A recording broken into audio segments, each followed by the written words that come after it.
Something is dying. Not one animal, not one species, millions of them, all at once, all around the world, and nobody is giving you the real answer. Right now, as you watch this video, somewhere on this planet, 1,000 birds are falling dead from the sky. A river is turning silent. Because every fish in it is gone, a beach is covered with the bodies of whales that should still be alive. This is not a nature documentary. This is not a conspiracy theory. This is happening right now in 2026. And the question that science refuses to answer is the question that changes everything. Why? In the last 18 months alone, over 200 mass animal death events have been recorded worldwide. Let me give you the weight of that number. 200 events in 18 months. That means, on average, a mass death of animals somewhere on Earth every 3 days. Every single 3 days. In January 2026, thousands of migratory birds fell dead over the plains of Central Asia. No warning, no disease outbreak confirmed, no official explanation given. In late 2025, over 500 whales beached themselves on the coastlines of New Zealand and Chile. Scientists called it unusual. 500 whales, unusual. In the Pacific Ocean, dead zones are expanding, areas of water so depleted of oxygen that nothing can survive inside them.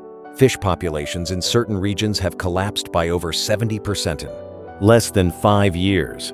70% gone. The bees.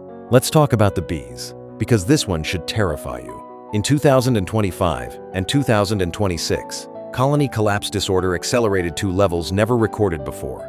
In some regions of North America and Europe, up to 60% of bee colony assembly disappeared. No bodies, no explanation, just gone. And without bees, the entire food chain begins to collapse. Scientists know this. They have known this for years. And yet, here we are. Now I need you to stop. I need you to feel the weight of what I just told you. This is not normal. Your grandparents never saw this. Your great-grandparents never saw this. No generation in recorded human history has witnessed the simultaneous collapse of this many species across this many regions at this same speed. No generation except ours. So, the scientists have theories: climate change, electromagnetic radiation, habitat destruction, chemical pollution, and yes, all of these are real factors. But here is what they will never tell you on the evening news. Here is the answer they are terrified to give.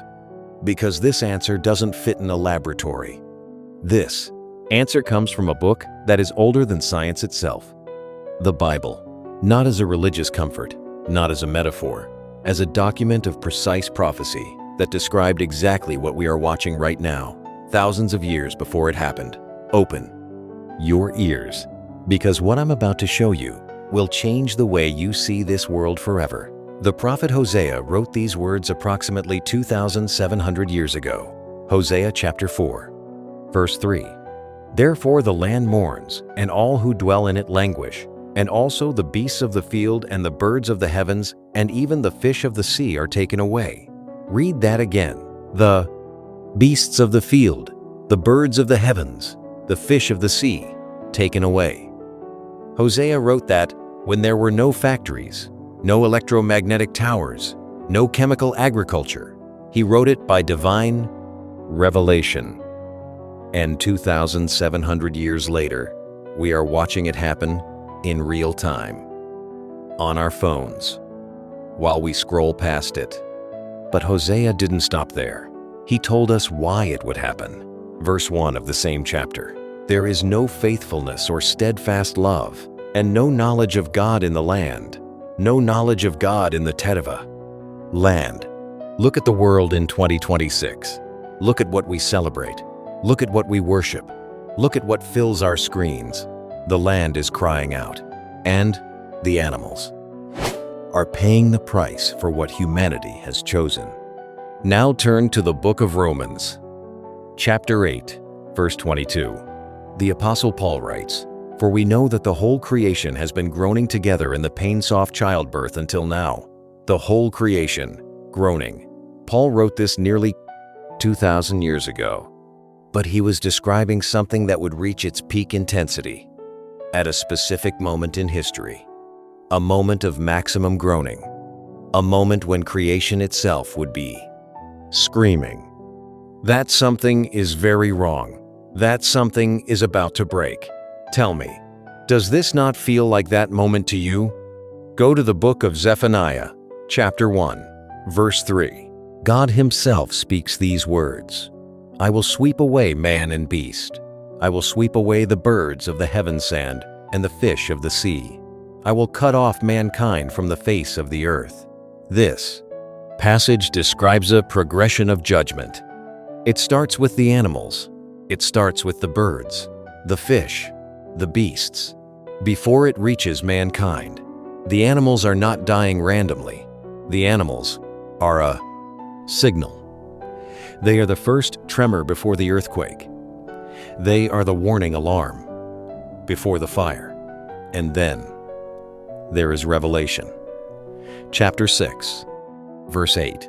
"The fourth seal is broken, and I looked, and behold, a pale horse, and its rider's name was Death, and Hades followed him, and they were given authority over a fourth of the earth, to kill with sword, and with famine, and with pestilence, and by wild beasts of the by." Earth, wild beasts of the earth, famine, pestilence. These are not separate events, they are connected. The death of animals leads to famine. Famine leads to desperation. Desperation leads to conflict. John saw this chain reaction on the island of Patmos 2,000 years ago. And we are watching the first links off that chain form right now. But I need you to understand something that most people miss completely. Jesus himself spoke about this. Matthew chapter 24, verse 7. "For nation will rise against nation, and kingdom against kingdom, and there will be famines and earthquakes in various places." Famines. How do famines begin? When the food chain collapses, when the pollinators disappear, when the fish are gone, when the birds that control insect populations fall dead from the sky. Jesus connected the signs of the end to the collapse of the natural world, not as metaphor, as literal physical reality. Now I want to speak to you directly. You, watching this right now, you didn't find this video by accident. Something in you already sensed that something was wrong. You felt it. Maybe you couldn't name it. Maybe you thought it was anxiety, or depression, or just the state of the world. But what you were feeling was the groaning of creation. Romans 8:22. You were feeling it too, because you are part of creation, and creation is communicating something urgent to everyone who has ears to hear. So what do you do with this? Because I refuse to leave you in fear. Fear without direction is paralysis, but fear with understanding is the beginning of wisdom. Proverbs 9:10 says, "The fear of the Lord is the beginning of wisdom." This is not the fear that destroys you. This is the fear that wakes you up.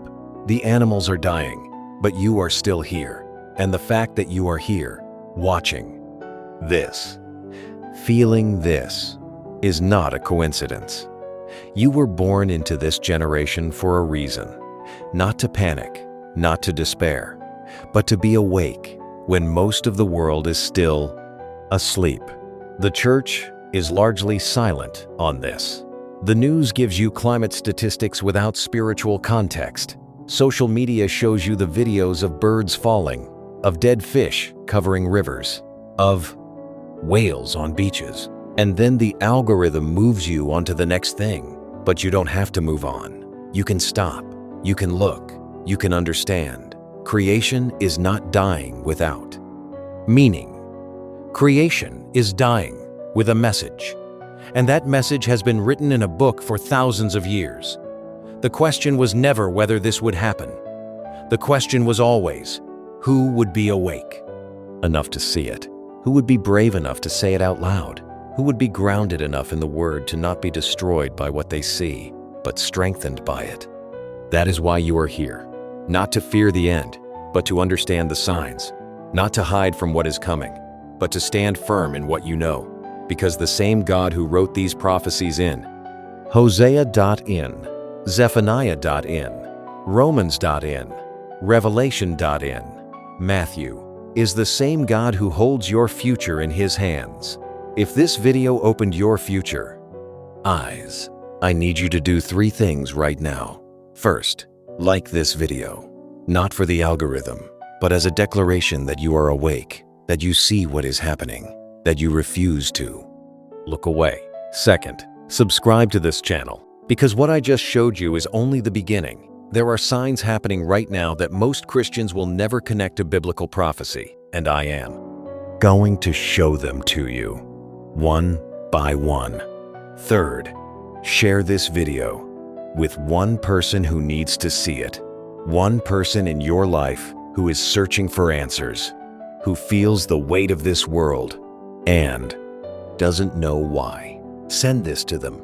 Let this be the thing that opens their eyes. And now, I want to hear from you. Drop one word in the comments that describes how you feel right now. One word. Whatever came up for you as you watch this. And if you have seen something, an unusual animal death near you, a bird you've never seen behave that way, something in nature that felt wrong, tell me in the comments. Because the body of Christ needs to hear these testimonies. We need to know what you are seeing in your part of the world. Creation is groaning, the signs are multiplying, and God's last warning is written in the behavior of every animal falling from the sky. The only question left is simple. Are you paying attention? I'll see you in the next video. Stay awake, stay in the Word, and whatever you do, do not look away. God bless you.